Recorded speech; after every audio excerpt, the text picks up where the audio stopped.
여보세요? 아들아, 큰일 났다. 아이고, 어떡하냐. 어머니 무슨 일이세요? 갑자기 왜 그러세요? 세무서에서 고지서가 왔어. 세금을 800만 원이나 내래. 800만 원이 뭐냐? 내가 평생 모은 돈인데. 무슨 세금이요? 어머니가 무슨 잘못을 하셨다고? 그게 내 동생 작년에 집 전세금 도와준다고 통장에서 돈 뺐잖아. 그게 문제가 됐대. 아이고, 이제 어떡하냐. 약값도 없는데. 안녕하세요. 35년 동안 은퇴자 세금 문제를 전문으로 다루어온 세무사 김정훈입니다. 얼마 전 부산 해운대구에 사시는 이영순 할머니가 저에게 와서 급하게 상담한 내용입니다. 이 할머니는 작년에 아들에게 5천만 원을 한 번에 송금하셨습니다.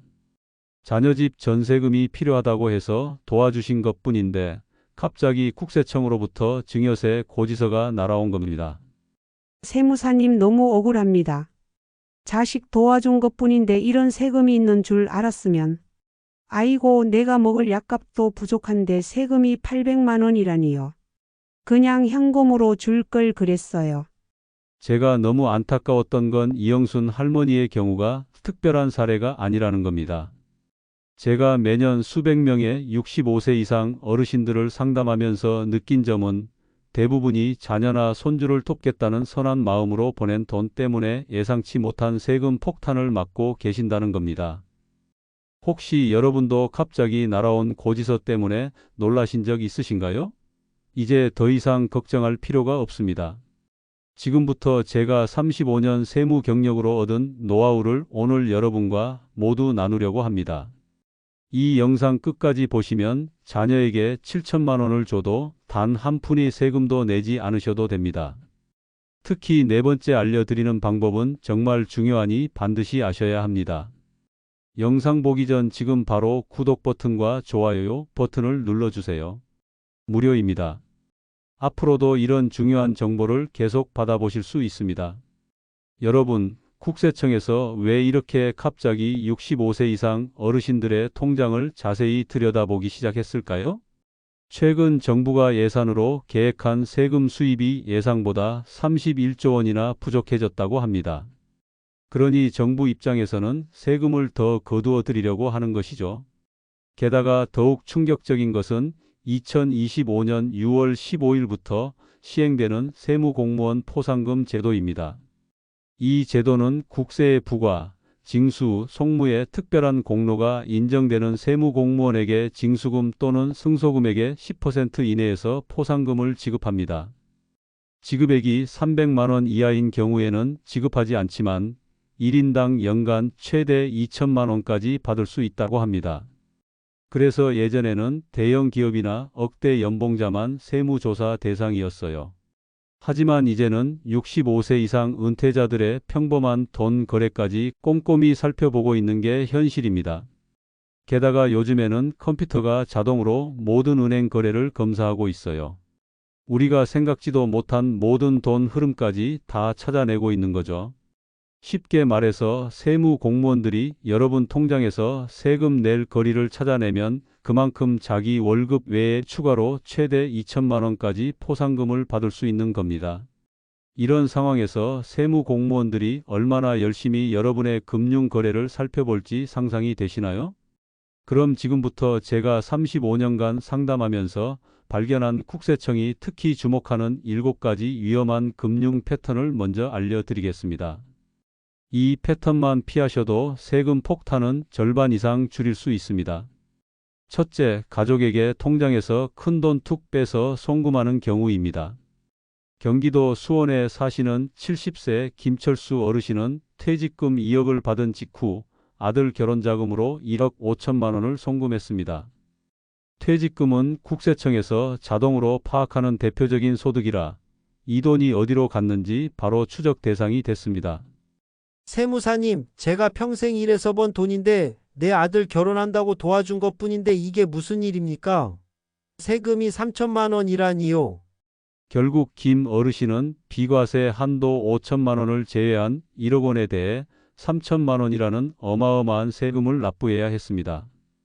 이 돈은 김 어르신의 남은 퇴직금 절반에 해당하는 금액이었습니다. 서울 강남에 사시는 이정숙 어르신도 비슷한 사례입니다. 남편이 돌아가시고 받은 생명보험금 5억 원 중 2억 원을 딸에게 이체했다가 6천만 원의 세금을 내야 했습니다. 이 어르신은 딸이 사업이 어려워 도와준 것뿐인데 내가 무슨 돈이 있다고 이런 세금을 내라는 건지 도무지 이해가 안 된다며 눈물을 흘리셨습니다. 자식에게 집 사라고 5천만 원, 손주 유학비로 1억 원 등 큰 금액을 한 번에 송금하면 무조건 증여세 대상이 됩니다. 10년 기준 비과세 한도 성인 자녀 5천만 원, 손주 2천만 원을 넘기면 최대 40% 세금이 부과되고 국세청에 즉시 포착됩니다. 둘째, 자녀명의 통장을 대신 사용하거나 생활비로 입금하는 경우입니다. 인천에 사시는 67세 정경호 어르신은 자녀 통장으로 매달 120만 원씩 자동 이체를 설정해 놓으셨습니다. 아이가 취업준비생이라 생활비를 보태주는 것이라고 설명하셨지만 국세청은 사실상 자녀에게 매달 돈을 주는 것으로 보고 지속적 증여로 간주했습니다.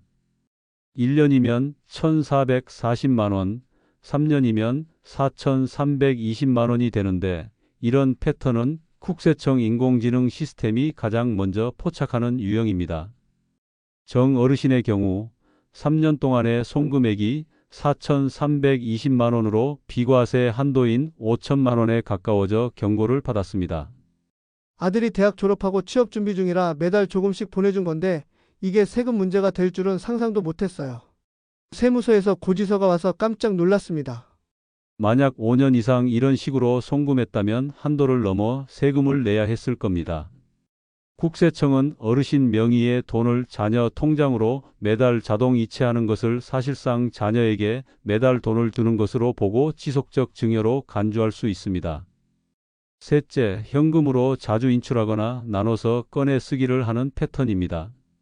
강원도 춘천에 사시는 72세 박명순 어르신은 손녀 결혼 자금으로 5천만 원을 마련하기 위해 한 번에 인출하면 이상해 보일까봐 7일 동안 매일 700만 원씩 현금으로 인출했습니다. 그런데 이런 방식이 오히려 더 큰 의심을 샀습니다. 제가 나이가 많다 보니 은행에서 한 번에 큰 돈을 찾으면 누가 보고 나쁜 일이 생길까 봐 나눠서 찾았어요. 그런데 그게 더 문제가 됐네요. 국세청 빅데이터 시스템은 같은 계좌에서 단기간에 여러 번 큰 금액을 인출하는 패턴까지 감지합니다. 세무조사 결과 박 어르신은 손녀에게 제공한 5천만 원에 대해 비과세 한도인 1천만 원을 제외한 4천만 원의 증여세 약 1천만 원을 납부해야 했습니다. 게다가 분할 인출로 증여세 회피 의도가 있다고 판단되어 10%의 가산세까지 더해져 총 1,100만 원의 세금을 내야 했습니다. 그리고 대구에 사시는 최영수 어르신도 비슷한 사례가 있었습니다. 아들 사업자금으로 4천만 원을 지원하기 위해 한 달 동안 10차례에 걸쳐 현금으로 인출했습니다. 한 번에 찾으면 수상해 보일까봐 나눠 찾았던 건데 오히려 이런 패턴이 국세청 시스템에 더 빨리 감지되었습니다. 결국 최 어르신은 아들에게 준 돈이 증여로 간주되어 세금을 내게 되었고 분할 인출 의도까지 의심받아 가산세까지 부과되었습니다. 수백만 원씩 수차례 나눠 인출하는 것은 오히려 자금 추적 대상이 된다는 점을 꼭 명심하셔야 합니다. 어르신들이 알아두셔야 할 것은 국세청 빅데이터 시스템은 단순히 금액을 보는 것이 아니라 인출 패턴까지 감지한다는 점입니다. 999만 원씩 여러 번 인출하는 것은 오히려 더 의심스러운 행동으로 간주될 수 있습니다. 넷째, 손주, 며느리, 사위에게 현금 증여 후 기록 안 남기는 경우입니다. 서울에 사시는 75세 이상철 어르신은 사위에게 자동차 구입비로 3천만 원을 현금으로 전달했습니다. 사위도 내 자식이나 다름없다고 생각하셨지만 법적으로는 직계 가족이 아니기 때문에 비과세 한도가 매우 낮습니다. 딸내미 남편인데 남이겠어요. 그래서 현금으로 줬는데 세금이 800만 원이나 나왔다니 기가 막힙니다. 제가 어떻게 알았겠어요. 사위는 세금 한도가 그렇게 낮은 줄을. 사위에게는 단 1천만 원만 비과세이고 나머지 2천만 원에 대해서는 증여세를 내야 합니다. 문제는 이 어르신이 증여세 신고를 하지 않아 추징세액에 가산세 20%까지 더해져 약 800만 원을 납부하게 되었다는 점입니다. 부산에 사시는 김영호 어르신 또한 결혼하는 딸에게 5천만 원, 사위가 될 사람에게도 2천만 원을 결혼 자금으로 주셨습니다. 딸에게 준 돈은 5천만 원 비과세 한도 내라서 문제가 없었지만 사위에게는 1천만 원만 비과세여서 1천만 원에 대한 증여세가 발생했습니다. 결혼자금, 자동차 구입비, 사업자금 명목이라도 증여세 신고를 누락하면 추징세금의 가산세가 10에서 40%까지 더해집니다. 특히 직계가족이 아닐수록 한도가 매우 낮습니다. 다섯째, 자녀 사업자금으로 무이자로 빌려줬다고 말하는 경우입니다. 대구에 사시는 최병호 어르신은 아들의 카페 창업 자금으로 8천만 원을 무이자로 빌려줬다고 하셨습니다. 그러나 2년이 지나도록 원금 상환이 전혀 이루어지지 않자 국세청은 바로 실질적인 증여로 간주했습니다. 세무사님, 저는 정말 빌려준 거예요. 아들이 가게가 잘 되면 갚겠다고 했고 우리 집에서는 그렇게 약속했어요. 그런데 세무서에서는 증거가 없다고. 최 어르신, 국세청은 실제로 갚을 의사와 능력이 있는지를 면밀히 조사합니다. 차용증이 없거나 상환 계획이 불분명하거나 자녀의 수입으로 감당하기 어려운 금액인 경우 무늬만 대여로 판단해 증여세는 물론 이자 소득세까지 부과할 수 있습니다. 이 경우 최 어르신은 5천만 원 비과세 한도를 제외한 3천만 원에 대해 증여세 약 600만 원과 2년치 이자 소득세 약 400만 원, 총 1천만 원의 세금을 납부해야 했습니다. 광주에 사시는 박순자 어르신의 사례는 더 심각했습니다. 딸이 의류 쇼핑몰을 창업한다며 1억 2천만 원을 빌려달라고 했고 박 어르신은 평생 모아온 노후자금을 전부 빌려주셨습니다.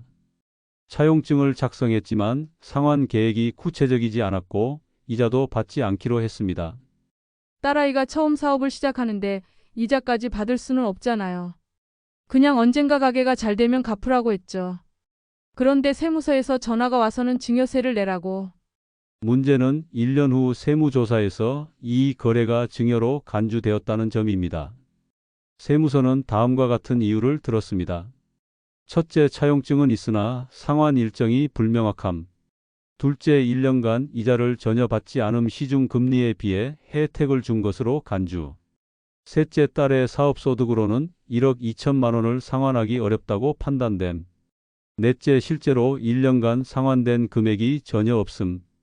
결국 박 어르신은 비과세 한도 5천만 원을 제외한 7천만 원에 대해 증여세 1,600만 원과 1년치 간주이자 소득세 약 300만 원, 총 1,900만 원이라는 큰 세금을 납부해야 했습니다. 광명에 사시는 74세 정영철 어르신은 조금 다른 사례입니다. 아들에게 사업자금 5천만 원을 빌려주면서 제대로 된 차용증을 작성하고 시중금리 3.5%보다 낮은 2%의 이자를 받기로 했습니다. 그리고 매달 아들은 정확히 이자 8만 3천 원을 어르신 계좌로 송금했습니다.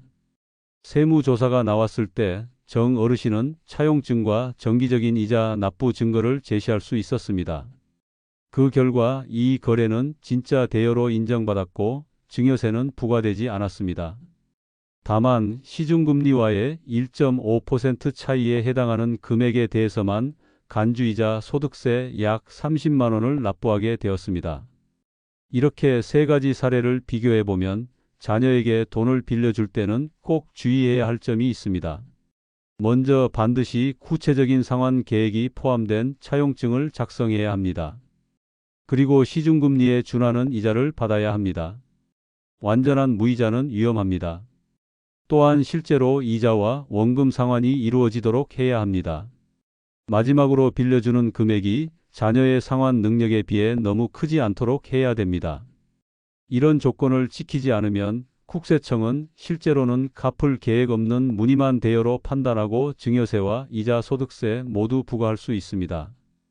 여섯째, 자녀가 대신 관리하는 차명 통장, 오래된 계좌의 위험성입니다. 경남 진주에 사시는 이민자 어르신은 컴퓨터를 못 써서 아들이 관리해요 라며 자신 명의의 통장을 아들이 실질적으로 관리하게 했습니다. 5년 전 남편이 돌아가시면서 받은 보험금 1억 원이 이 통장에 있었고 아들은 어머니 생활비로 매달 일부를 인출해 쓰고 있었습니다. 저는 인터넷 뱅킹도 모르고 카드 비밀번호도 자꾸 잊어버려서 우리 아들한테 다 맡겼어요. 내 통장인데 왜 세금 문제가 생기는 거죠? 이 어르신 명의와 실사용자가 다르면 국세청에서는 차명계좌로 의심할 수 있습니다. 특히 어르신 통장에서 아들 사업과 관련된 거래가 이루어지면 더 문제가 됩니다. 문제는 이 아들이 자기 사업 자금이 필요할 때마다 어머니 통장에서 돈을 빼서 썼다는 점입니다. 처음에는 300만 원, 나중에는 500만 원씩 불규칙하게 인출하여 자신의 개인 사업에 사용했습니다. 어머니는 우리 아들이 필요하면 써도 된다고 생각했지만 세무조사 결과 이런 인출이 실질적인 증여로 간주되었습니다. 세무서에서는 통장 명의자가 어머니가 아닌 제3자 아들이 실질적으로 통장을 관리한 점, 인출된 금액이 어머니 생활비가 아닌 아들 사업자금으로 사용된 점, 인출 금액과 시기가 불규칙하며 상환 계획이나 기록이 전혀 없다는 점과 5년간 총 8천만 원이 어머니 통장에서 아들 사업으로 흘러갔다는 이유로 이 거래들을 증여로 판단했습니다. 결국 5년간 총 8천만 원에 대한 증여세 1,600만 원이 부과되었습니다. 이 금액은 이민자 어르신에게 남아있던 자금의 상당 부분을 차지하는 큰 금액이었습니다. 강동구에 사시는 82세 김명자 어르신의 사례는 더 복잡했습니다. 김 어르신은 치매 초기 증상이 있어 딸에게 통장 관리를 맡겼습니다. 딸은 어머니 명의로 된 아파트 월세 수입 월 150만 원과 국민연금 월 80만 원을 어머니 통장으로 받아 관리했습니다. 내가 나이가 많다 보니 통장 관리를 딸이 해줘요. 월세하고 연금이 들어오면 딸이 생활비도 주고 병원비도 내주고. 근데 세무서에서 전화가 왔대요. 문제는 딸이 어머니 통장에서 매달 정기적으로 100만 원씩 자신의 통장으로 이체했다는 점입니다. 딸은 어머니 약값, 병원비, 생활비를 내고 남은 금액을 어머니 동의하에 관리하는 것이라고 설명했지만 국세청은 이를 정기적 증여로 의심했습니다. 저는 정말 어머니를 위해 돈을 관리하는 것뿐인데 제 통장으로 옮긴 것은 편하게 어머니 병원비 등을 내기 위해서였어요. 증여할 생각은 전혀 없었습니다. 세무조사가 시작되자 딸은 지난 3년간 어머니를 위해 사용한 약값, 병원비, 간병인비, 식료품비 등 모든 영수증을 제출했습니다. 다행히 이 영수증들의 합계가 매월 이체한 100만 원과 비슷하거나 더 많았기 때문에 국세청은 이를 증여가 아닌 대리 지출로 인정했습니다. 하지만 모든 사례가 이렇게 다행히 해결되는 것은 아닙니다. 광주에 사시는 박정수 어르신은 비슷한 상황에서 영수증을 전혀 보관하지 않아 3년간 아들에게 이체된 3,600만 원 전액에 대해 증여세를 납부해야 했습니다. 어르신들이 명심하셔야 할 점이 있습니다. 첫째, 자녀에게 통장 관리를 맡기더라도 법적으로 이임장을 작성하거나 공동명의로 변경하는 것이 안전합니다. 둘째, 자녀가 어르신을 위해 사용한 모든 금액의 영수증을 반드시 보관해야 합니다. 셋째, 자녀 사업자금, 생활비 등으로 쓰이는 금액은 명확히 구분하고 증여세 한도를 고려해야 합니다. 넷째, 가장 좋은 방법은 어르신 생활비와 의료비 등은 전용 통장을 만들어 관리하는 것입니다. 꼭 기억하셨다가 실천하셔야 합니다. 그럼 이제 국세청이 특히 주목하는 7가지 위험한 금융 패턴 마지막 7번째를 알려드릴게요. 바로 용돈 줄 때 영수증, 이체 내역 등 증빙이 없는 경우입니다. 부산에 사시는 김영자 어르신은 매달 손주에게 대학 생활비로 150만 원씩 현금을 주었습니다. 그러나 아무런 기록을 남기지 않았고 손주가 갑자기 1,500만 원짜리 컴퓨터와 카메라를 구입하면서 세무서의 주목을 받게 되었습니다.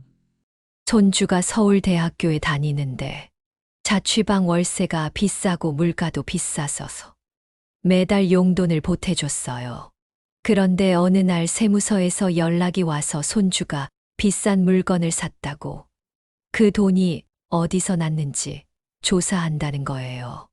손주는 할머니가 주신 용돈을 모아서 컴퓨터를 샀다고 설명했지만 국세청은 이를 의심했습니다. 왜냐하면 증빙 자료가 전혀 없었기 때문입니다.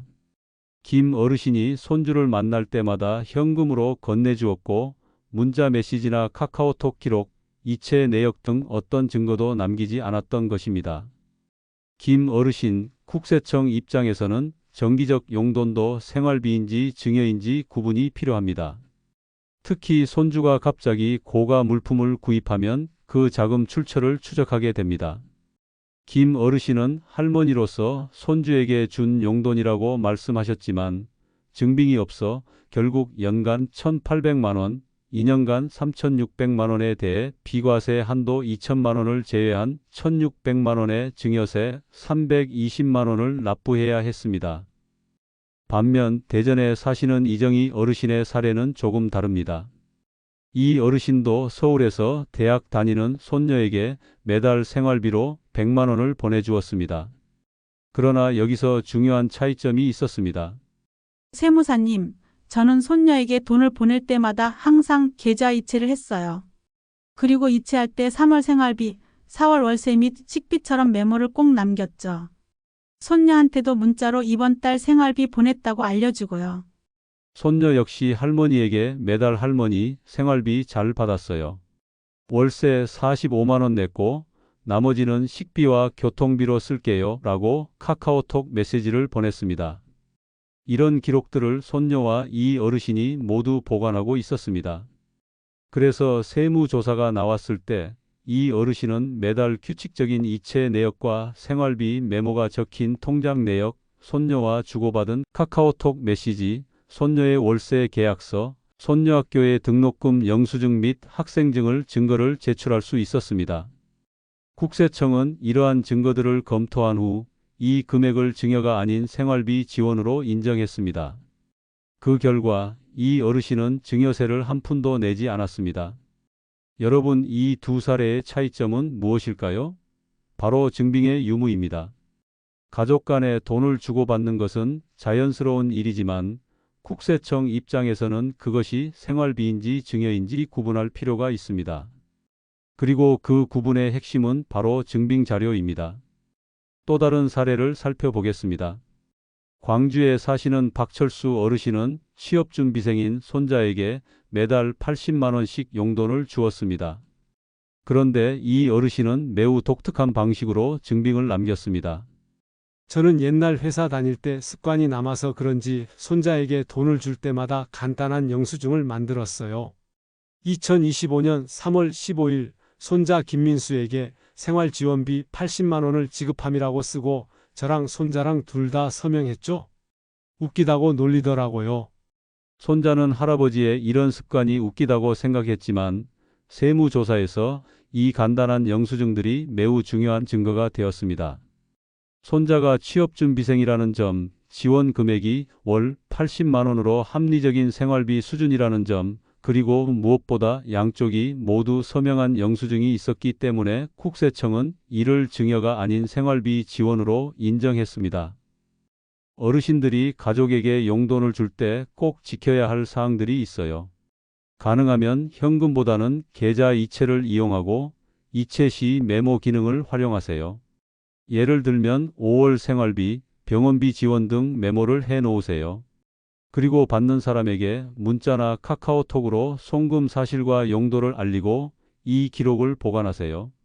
특히 고액의 교육비, 의료비는 직접 해당 기관에 납부하고 영수증을 보관하세요. 또한 가족 간에도 간단한 영수증이나 기록을 남기는 습관을 들이세요. 정말 중요합니다. 그리고 금액이 받는 사람의 생활 상황에 비해 과도하게 크지 않도록 주의하셔야 해요. 국세청 입장에선 정기적 용돈도 생활비인지 증여인지 구분이 필요합니다. 가족 간이라도 기록 남기는 습관이 중요합니다. 간단한 메모나 계좌 메모 기능, 문자 기록 등을 활용하면 나중에 큰 도움이 됩니다. 이제 지금까지 살펴본 7가지 위험한 금융 패턴을 피하면서 어르신들이 가족을 경제적으로 지원할 수 있는 실천 팁을 알려드리겠습니다. 35년간 세무사로 일하면서 많은 어르신들을 상담해 드렸는데 그 경험을 바탕으로 가장 효과적인 방법들을 말씀드리겠습니다. 정말 중요한 내용이니 꼭 기억해 주셔야 합니다. 먼저 증여세 한도를 잘 활용하셔야 합니다. 자녀에게는 10년간 5천만 원까지, 손주에게는 10년간 2천만 원까지, 사위나 며느리에게는 10년간 1천만 원까지 세금 없이 줄 수 있습니다. 이 한도 내에서만 주시면 신고도 필요 없고 세금도 없습니다. 하지만 한도를 넘으면 반드시 증여세 신고를 하셔야 합니다. 신고하지 않으면 나중에 더 큰 세금을 내게 됩니다. 둘째로, 큰 금액은 나눠서 주시는 게 좋습니다. 예를 들어 자녀에게 7천만 원을 주고 싶으시다면 올해 5천만 원을 주고 내년에 2천만 원을 주세요. 또는 딸에게 5천만 원, 사위에게 1천만 원 이렇게 나눠서 주는 방법도 있습니다.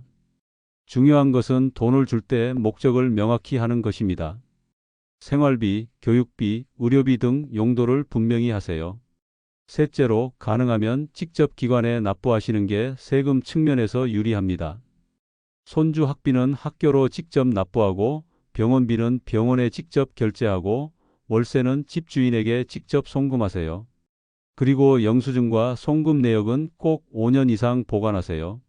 나중에 세무조사가 나왔을 때 중요한 증거가 됩니다. 넷째로, 용돈을 주실 때는 반드시 기록을 남기세요. 계좌 이체할 때 5월 생활비, 대학 월세 같은 메모를 꼭 남기시고 카톡으로 이번 달 생활비 보냈어 같은 확인 메시지를 보내고 그 내용을 보관하세요. 정기적으로 주는 용도는 금액과 목적을 일관되게 유지하는 것이 중요합니다. 마지막으로, 큰 금액은 빌려준다는 형식으로 차용증을 작성하는 것도 좋은 방법입니다. 차용증에는 상환 계획을 구체적으로 명시하세요. 예를 들어 매월 10만 원씩 갚기로 함이라고 적어두세요. 그리고 실제로 조금씩이라도 갚아가는 기록을 남기세요. 만약 자녀가 갚기 어려운 상황이라면 상환계획 변경 합의서를 다시 작성하면 됩니다. 가족에게 돈을 주는 건 당연한 정이지만 요즘 세상은 기록이 중요합니다. 간단한 메모, 문자 한 통이 나중에 수백만 원의 세금을 아낄 수 있다는 점을 기억하세요. 이런 방법들을 실천하시면 평생 모은 소중한 재산을 자녀와 손주에게 세금 걱정 없이 도와주실 수 있습니다. 이 영상이 도움되셨다면 밑에 좋아요 한번 눌러주시고 정보 감사합니다 라고 댓글도 남겨주세요. 여러분의 댓글 하나로 세금 정보를 더 많은 분들에게 전달하는 데 큰 힘이 됩니다. 알려드린 실천 금융 팁을 잘 기억하고 실천하셔서 꼭 소중한 노후 자금을 현명하게 지키시길 바랍니다. 건강하고 행복한 노후 되세요. 감사합니다.